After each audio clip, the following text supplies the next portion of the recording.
আমরা জীবন বাজি রেখে আমাদের এলাকার যতগুলা ছিল আপনারা খোঁজ দিবেন। আমি যেখানে বাস করি সোলাতে আমার গ্রামের বাসী, সেখানে প্রায় ৩-৪ হাজার হিন্দু ভোটার আছে।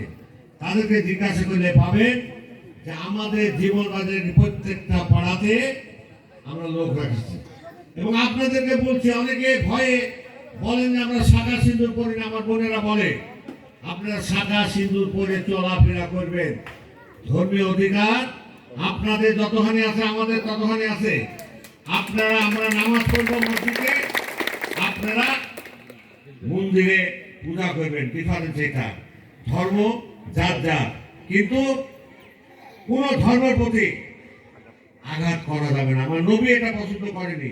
স্টেট বলা হয়েছে যে যার যার ধর্ম শেষে করবে, ধর্মের প্রতি কোনো আঘাত দেওয়ার কোনো সুযোগ নাই।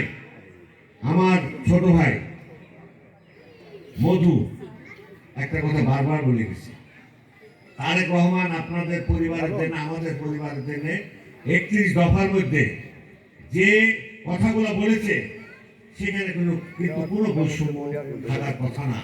তিনি অনেক আগে থেকেই চেষ্টা করেছেন যে বৈষম্য বাংলাদেশে রাখা যাবে না। আমরা কিন্তু প্রত্যেকটা গত পরশুদিন আমি আড়ানিতে ছিলাম, আপনার আড়ানি মুচিপাড়াতে কি ঋষিপাড়াতে ছিলাম। সেখানে প্রায় 400-500 তাদের সাথে অনেকক্ষণ ছিলাম, কথা বললাম, বার্তা বললাম, তাদের সাথে খাওয়া দাওয়া করলাম, একসাথে বসি, তাদের অভাব অভিযোগের কথা শুনলাম। কিন্তু আমি বলতে চাই তাদের, এবং খেপাবাদ আশ্রমে, তারপরে বাঘার ওখানে চারঘাটে বিভিন্ন কায়দায় আমাদের দলের নির্দেশ আছে, তাদের সাথে যোগাযোগ করো। তারা হয়তো ভীত হতে পারে, ভয়ের কোনো কারণ নাই, ভীত হবেন না আপনারা। সমস্যা হলে আমাদেরকে বলবেন। আমরা আমাদের যদি স্বজাতি কেউ আপনাদের চোখ তুলে কথা বলে, তার প্রতিহত করার জন্য আমরা সবসময় পরিষ্কার ভাষায় তাদের বিরুদ্ধে অবস্থান দিব। আমি এখনো বলে যাচ্ছি এখানে, তারা আমার দলের নেতৃবৃন্দ আছে, তাদের উদ্দেশ্য করছি, তাদের পাশে থাকতে হবে, তাদের সহযোগিতা করতে হবে, তারা যে কোনো বিপদের মোকাবেলার জন্য প্রস্তুত থাকতে হবে। আপনারা এই দেশের মানুষ, আপনাদের জন্ম এখানে হয়েছে, আপনাদের মৃত্যু এখানে হবে। আমার জন্ম এখানে হয়েছে, আমার মৃত্যু হবে এখানে। আপনাদের ভারতে যাওয়ার দরকার নাই। ভারতে যখন যাবেন তখন আপনাদেরকে ওই ভারতে যারা আছে তারা আপনাদেরকে তখন অপবাদ দিবে, তারা আপনাদেরকে তখন রিফিউজি করবে। আপনার এটা বাপ দাদার পৈতৃক সম্পত্তি, বাপ দাদার ভিটা, আপনারা এখানে অবস্থান নেবেন, আপনাদেরকে কেউ তাড়াতে পারবে না। সেই সুযোগ বাংলাদেশের মাটিতে আর কোনোদিন হবে না। কারণ আমরা চাচ্ছি 31 দফার মাধ্যমে এগুলো পরিষ্কার বলা হয়েছে যে যার যার ভিটা শেষে অবস্থান করে সেখানে থাকবে, কারো কোনো আঘাত করা যাবে না, কারো প্রতিবাদ করা যাবে না, তাদের বিরুদ্ধে কোনো অবস্থান নেওয়া যাবে না। তবে নাগরিক, আমি যদি অপরাধ করি আমি শাস্তি ভোগ করবো, আপনারা যদি অপরাধ করেন সেটা আলাদা বিষয়, আইন তার ব্যবস্থা দেবে। কিন্তু আমার নেতা, আমার সহকর্মীরা যদি আপনাদের আঘাত করে, তার প্রতিবাদ আমরা ইনশাল্লাহ করব। এটা কিন্তু স্টেট তারেক রহমানের কথা।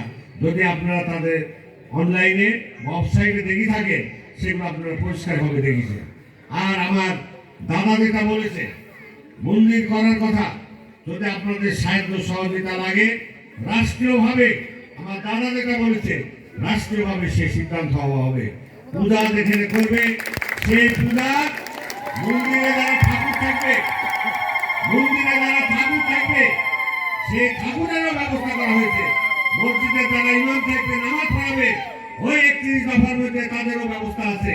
যারা মসজিদের ইমাম থাকবে তাদেরও সে ব্যবস্থা আছে। যারা মন্দিরে যারা ঠাকুর থাকবে, যারা পূজা করবে, মন্দিরে যারা সর্বক্ষণ থাকবে, তাদেরও পুরোহিত, তাদেরও কিন্তু একটা ব্যবস্থা রাখা হয়েছে 31 দফার মধ্যে। অতএব কোনো বৈষম্য আমাদের রাখার কর্তব্য না, আমরা বৈষম্য রাখতে চাই না। দাদা, আপনারা আমাদের সাহায্য করেন।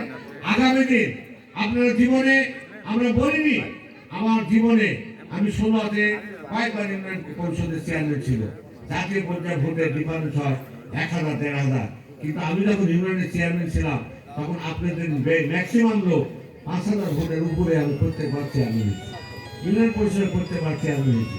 এবং উপজেলা ভোটে একবার 17,000 ভোট, একবার 27,000 ভোটে আমি পাস করেছি। আপনাদের সম্পদের লোক আমাকে সারা জীবন ভোট দেয়। আমি ওই জন্য বলছি যে আপনাদের সাথে আমাদের কোনো ডিফারেন্স নাই। আপনারা বহুদিন বহুত কথা শুনছেন, তবে একটা আমার নেতা তারেক রহমান সাহেব যে কথা বলছে মন্দিরে আসিল থামো কথা বলছে দিবেন। আমরা মনে করি আপনাদের যেসব বাধা বিপত্তি যেসব ঝড় আছে এগুলো অবশ্যই বাংলার মাটির থেকে আপনাদের সমস্যা হবে। এই বাংলার মাটির বাইরে ভারতে আপনার যাওয়া দরকার হবে না। আমি আগেই বলেছি আমাদের ভারতের জনগণের সাথে আমাদের কোনো বৈষম্য নাই, কোনো দূরত্ব নাই, কোনো ভেদাভেদ নাই। কিন্তু মাঝে মাঝে এমন স্টেটমেন্ট দিচ্ছে যে আমরা হিন্দুর বাড়িঘর পোড়ায় দিচ্ছি, হিন্দুদের কাছে অত্যাচার জুলুম করছে ভারত থেকে, এইসব যে তদন্ত করা দিচ্ছে। আপনারা এখানে বাস করছেন, আপনারাই ভালো জানেন। অতএব এই বৈষম্যটা তারা সৃষ্টি করছে এবং সারা বিশ্বের কাছে আমাদের বাংলাদেশের মানকে ছোট করার তারা চেষ্টা করছে। অতএব আপনারা সঠিক রাস্তা থাকেন, আমরা সঠিক রাস্তা করছি, আপনাদের পাশে থাকতে চাই, আপনাদের সাথে থাকতে চাই এবং আগামী দিন যাতে বাংলাদেশের পুনরুদ্ধার, আপনাদের যে বৈষম্য আছে আপনারা দাবি করছেন সেগুলা বাস্তবায়ন আমরা ইনশাল্লাহ করব। এই কথা বলে আপনাদের সবারই সুস্বাস্থ্য কামনা করি। আমি আপনাদের জন্য দোয়া করি আপনারা সবাই ভালো থাকেন, সুস্থ থাকেন এবং দীর্ঘজীবী হয়। আপনারা আমার জন্য দোয়া করবেন। এই বলেই আমি আমার সংক্ষিপ্ত কথা শেষ করলাম। আদাব, আসসালামু আলাইকুম।